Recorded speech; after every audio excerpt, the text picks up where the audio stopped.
నమస్కారం. జై శ్రీరామ్. భగవద్గీత 4వ అధ్యాయం 12వ శ్లోకం.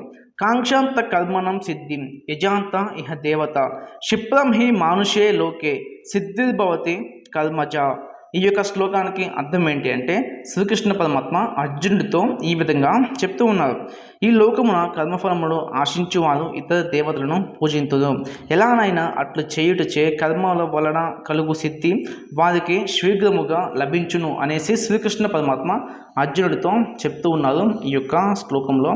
మీకు ఇంకా సింపుల్గా చెప్పాలి, కానీ దానికన్నా ముందు ఒక చిన్న నోడ్ అనమాట.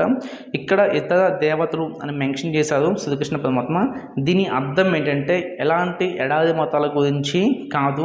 ఈ యొక్క పుస్తకం చూసారా, ఈ భగవద్గీత అనేది పుట్టి ఇప్పటికే 5200 పైన సంవత్సరాలు అయితే అవుతుంది. అప్పటికి ఈ భూప్రపంచం మీద ఎలాంటి ఎడారి మతాలు అయితే లేవు. కాబట్టి శ్రీకృష్ణ పరమాత్మ ఎడారి మతాల గురించి దీంట్లో అయితే ఎక్కడ కూడా మెన్షన్ చేయలేదు. ఇంకా మరి ఇతర దేవతలు వాళ్ళని పూజించడం వల్ల ఈ యొక్క కర్మ ఫలితాలు అనేవి చాలా త్వరగా సిద్ధిస్తాయని శ్రీకృష్ణ పరమాత్మ ఎందుకు చెప్పారు అంటే, ఇంద్రదేవుడు, అగ్నిదేవుడు, వాయుదేవుడు ఇలాంటి దేవతలు ఉంటారు కదా. సో వీళ్ళందరి గురించి ఇక్కడ శ్రీకృష్ణ పరమాత్మ అయితే మెన్షన్ చేశారు.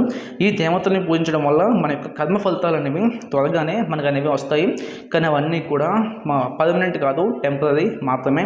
ఆ క్షణానికి ఆ యొక్క ఫలితం అనేది మనకి దక్కుతుంది, కానీ అది శాశ్వతం కాదు.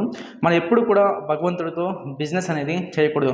అంటే నువ్వు నాకు ఈ కోరిక, ఈ వరం ఇస్తే నేను నీకు ఇది చేస్తా, ఇది బిజినెస్ అవుతుంది తప్ప భక్తి ప్రేమ కాదు. మనం ఎప్పుడు కూడా భగవంతుని భక్తితో ప్రేమతో అయితే పూజించాలన్నమాట. అప్పుడు ఏంటంటే, మనం అడిగిన కోరిక మాత్రమే దేవుడు అయితే తీరుస్తాడు. కానీ మనం అడగకుండా నిస్వార్థంగా ఆయనని భక్తితో పూజిస్తే, మనం అడగకుండానే మనకు కావాల్సిన ప్రతిదీ కూడా ఆయన అయితే చూసుకుంటాడు. కాబట్టి భగవంతుడితో బిజినెస్ చేయొద్దు.